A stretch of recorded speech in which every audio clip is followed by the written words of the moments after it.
Hi every one. ராசியை மையமாக வைத்து ஒவ்வொரு ராசியின் குணநலன்கள் என்ன, பொதுவான சுபாவங்கள் என்ன என்பதை இந்த காணொளிகளில் நாம் பார்த்து கொண்டிருக்கிறோம். இந்த பதிவில் நாம் மகர ராசியை எடுத்துள்ளோம். எங்கள் வீட்டில் ஒரு குழந்தை மகர ராசியில் இருந்தாலோ அல்லது எனக்கு வரப்போகக்கூடிய அந்த வாழ்க்கை துணைவரோ லைஃப் பார்ட்னரோ ஒருவேளை மகர ராசி நபராக இருந்தால் நாம் எவ்வாறு அவர்களை கையாள்வதன் மூலம் ஒரு நல்ல ரிசல்ட்டை நாம் அடைய முடியும், ஒரு மேன்மையை நாமும் அடைய முடியும், அவர்களிடமும் ஒரு நல்ல ரிசல்ட்டை கொண்டு வர முடியும் போன்ற அனைத்து விவரங்களும் இந்த பதிவில் மிகவும் விளக்கமாக கொடுத்துள்ளோம்.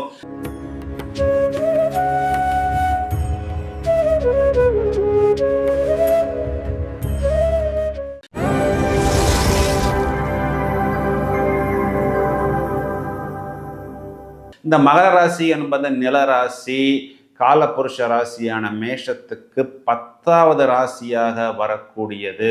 அதாவது இங்கு செவ்வாய் என்ற கிரகம் உச்சமடைகிறது, குரு என்ற கிரகம் நீசமடைகிறது. ராசியாதிபதி லக்னமாக இருந்தால் லக்னாதிபதி சனி என்பவர் ராசிக்கு லக்னத்துக்கு 10ஆம் இடத்தில் உச்சம். இதனால் இவர்கள் தொழில், கடமை, உழைப்பு என்பதைத்தான் எந்நேரமும் ஓயாமல் சிந்தித்து கொண்டே இருப்பார்கள். இந்த லக்னம் ராசியை சேர்ந்த 2 நபர்களை சொல்ல வேண்டும் என்றால் நடிகர் ரஜினிகாந்த், நடிகர் சிவகார்த்திகேயன் எல்லாம் இந்த ராசி லக்னத்தை சேர்ந்தவர்கள்தான். இவர்களது வேலையே இவர்களை பற்றி நன்றாக சொல்லும். ஓயாமல் உழைக்கும் நபர்கள், எந்நேரமும் உழைத்து கொண்டே இருப்பவர்கள். அவர்கள் வேலையினால் அவர்களுக்கே திருப்தி ஏற்படாமல் இன்னும் மேலே செல்ல வேண்டும், இன்னும் வேலை செல்ல வேண்டும் என்று யோசித்து கொண்டே இருப்பார்கள். மற்றவர்களது கஷ்டத்திலும் அதிகமான அக்கறையும் அன்பும் காட்டுவார்கள். தைரியமாகவும் அமைதியாகவும் எந்த ஒரு சூழ்நிலையிலும் இவர்கள் காணப்படுவார்கள். இறங்கிய பிறகு பின்வாங்குவதில்லை. உடல் நலன் சரியில்லை என்றாலும் அந்த வேலைக்கு அவர்கள் அந்த நாளில் ஓய்வெடுக்க மாட்டார்கள். பணத்துக்காக இவர்கள் ஒரு பக்கம் மாறுவதில்லை. அதாவது அந்த நேர்மை, நாணயம் போன்ற விஷயங்கள் இருந்தால் மட்டும்தான் அங்கே செல்வார்கள். எவ்வளவு தூரம் கீழே சென்றாலும் அந்த தங்கத்தை நாம் நெருப்பிலிட்டு உருக்கி அடித்து சித்திரவதைப்படுத்தப்பட்ட பிறகுதான் அந்த தங்கத்திற்கு ஒரு அழகிய வடிவம் கிடைக்கிறது. அதைப்போல் ஆரம்பத்தில் மிகவும் கஷ்டப்பட்டு துன்பப்பட்டு ஏராளமான அவமானங்கள், போட்டி, பொறாமை, வெளியே சொல்ல முடியாது. மற்றவர்கள் நம்மை மறைமுகமாகவெல்லாம் கீழே தள்ளுவதற்கு காத்திருப்பதில்லை. நேர்முகமாகவே நமது வளர்ச்சி மற்றவர்களுக்கு பிடிக்காது, ஜீரணிக்கவும் முடியாது. அதையும் மீறி உழைப்பால் வெற்றியை ஈட்டக்கூடிய நபர்கள்தான் இந்த மகர ராசிக்காரர்கள். இவர்களுக்கு ஒரு பாதிக்கு மேல் வெற்றி என்பது ஏற்படுகிறது. பெரும்பாலும் இவர்கள் திருமணமான பிறகு இவர்களுக்கு ஒரு பெரிய வெற்றி என்பது ஏற்படுகிறது. இதன் சூட்சுமம் என்ன என்பதை முதலில் பார்ப்போம். இவர்களுக்கு களத்திர ஸ்தானாதிபதியாக வரக்கூடிய சந்திரன் என்ற கிரகம் 5ஆம் இடத்தில் உச்சம் பெறுகிறது. இந்த 5ஆம் இடம் என்று சொல்லக்கூடிய ரிஷபம் காலபுருஷ ராசிக்கே தனஸ்தானமாக வருகிறது. எனவே இவர்களுக்கு பொருளாதார மேன்மை, பொருளாதார ரீதியான முன்னேற்றம் என்பது இவர்களுக்கு திருமணமான பிறகு ஏற்படுகிறது. அதற்கும் பிறகு இவர்களுக்கு புத்திர பாக்கியம் என்று சொல்லக்கூடிய அந்த குழந்தை, குறிப்பாக அந்த பெண் குழந்தை பிறந்த பிறகு.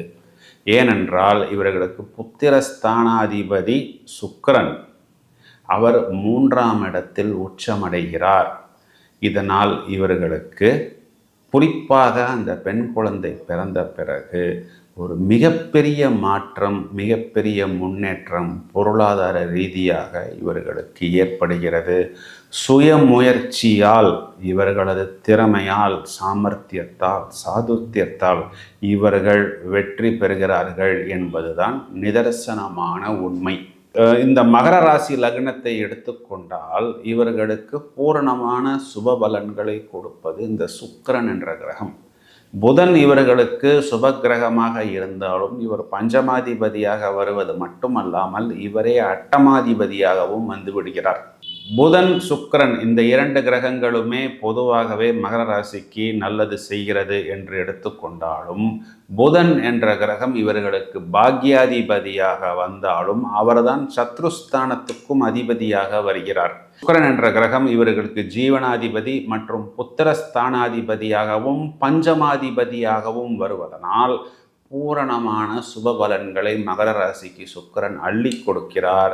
சுக்கிரனின் வீட்டில்தான் இந்த மகர ராசியின் அதிபதியான சனி என்ற கிரகமும் ஆட்சி பலம் பெறுகிறது. சுக்கிரன் என்பது கலை, ரசனை, திறமையை வெளிப்படுத்துவது.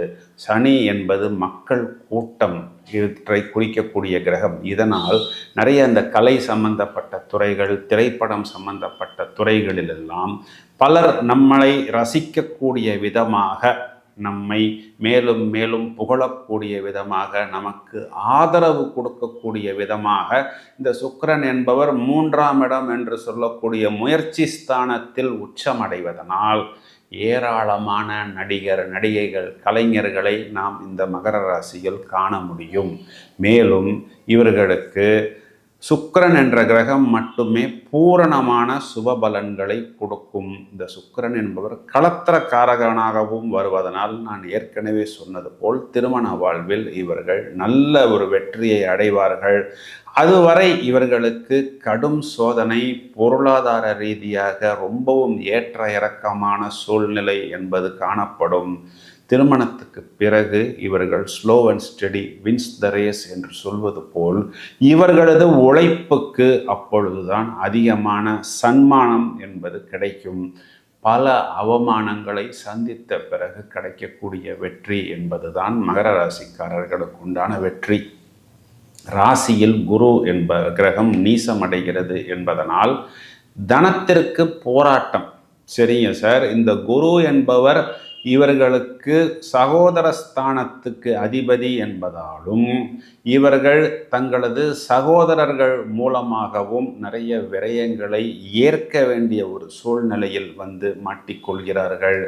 அவ்வாறு மாட்டிக்கொண்ட பிறகும் அதே ராசியில் சகோதரக்காரகன் செவ்வாய் உச்சம் என்பதனால் இவர்களது சகோதரர்களின் மேலான போக்குத்தான் அதிகமாக இவர்களது குடும்பத்தில் காணப்படுகிறது.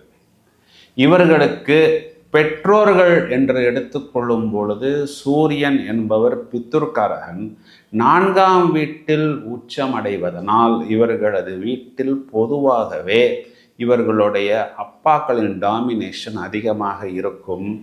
இவர்களுக்கு சூரியன் சத்ரு கிரகம் என்பதனால் கொஞ்சம் அப்பாவோட இவர்களுடைய அந்த ரிலேஷன்ஷிப் என்பது கம்மியாகத்தான் இருக்கும். நிறைய மகர ராசிக்காரர்கள் நேர்முகமாக அப்பாக்களிடம் பேசுவதில்லை.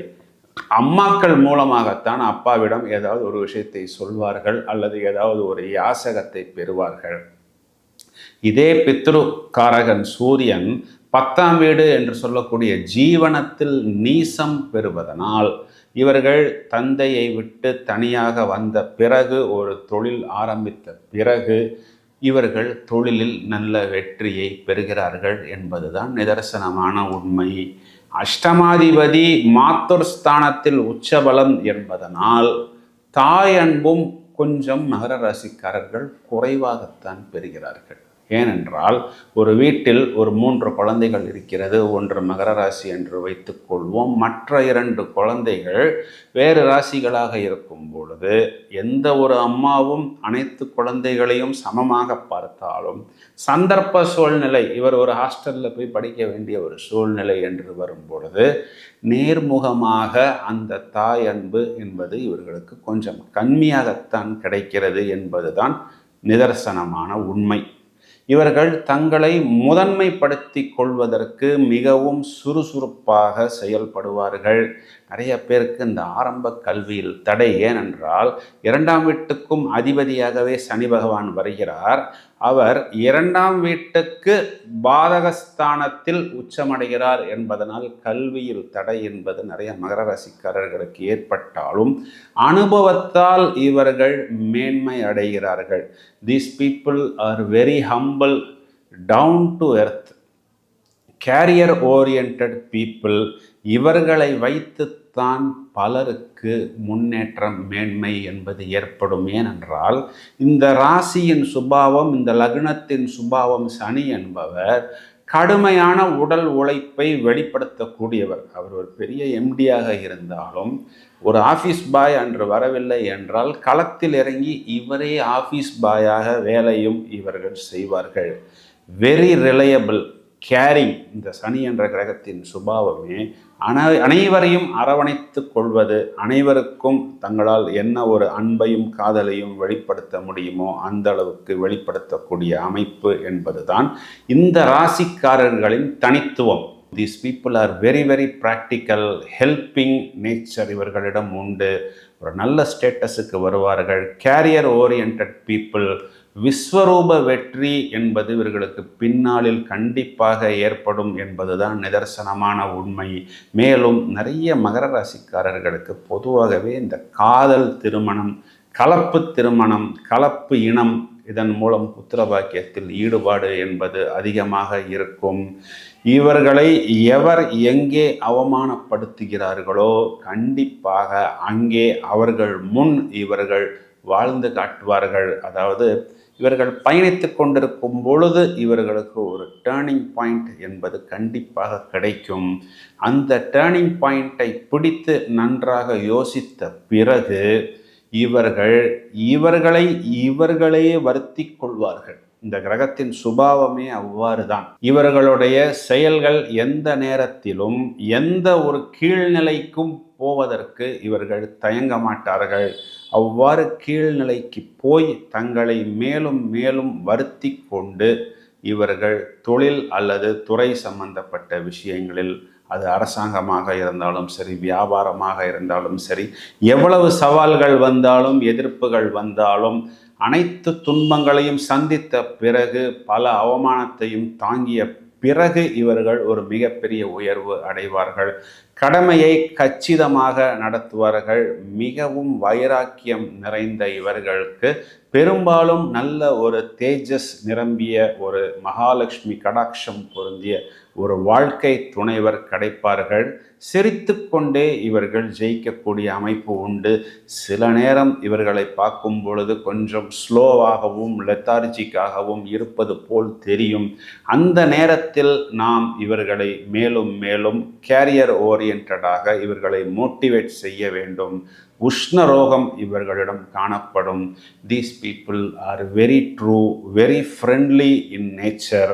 மேலும் இவர்கள் தங்களது பெற்றோருக்கு அதிக மதிப்பு சேர்ப்பார்கள்.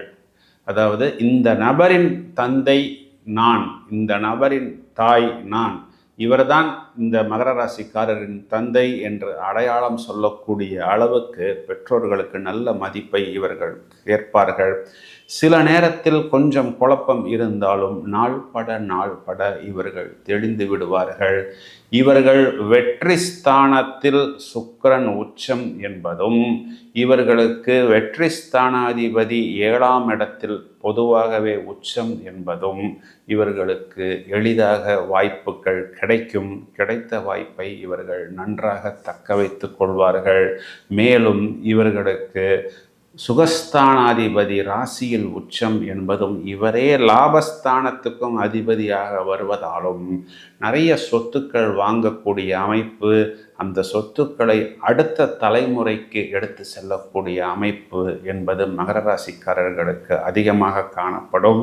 இவர்களுக்கு பாக்யஸ்தானத்தில் புதன் உச்சம் என்பதனால் ஆன்மீகம் சம்பந்தப்பட்ட சிந்தனைகள், அதன் மூலம் தர்ம காரியங்கள், தான தர்மங்கள் செய்வது, அதன் மூலம் ஒரு ஆத்ம திருப்தி பெறக்கூடிய அமைப்பு இந்த மகர ராசிக்காரர்களுக்கு அதிகம் உண்டு. பொதுவாகவே மகர ராசிக்காரர்கள் முற்பகுதியை விட வாழ்வின் பிற்பகுதி மாற்றி இவர்களுக்கு ஒரு நல்ல உயர்ந்த அந்தஸ்துக்கு இவர்களை எடுத்து செல்லக்கூடிய அமைப்பாக இருக்கும்.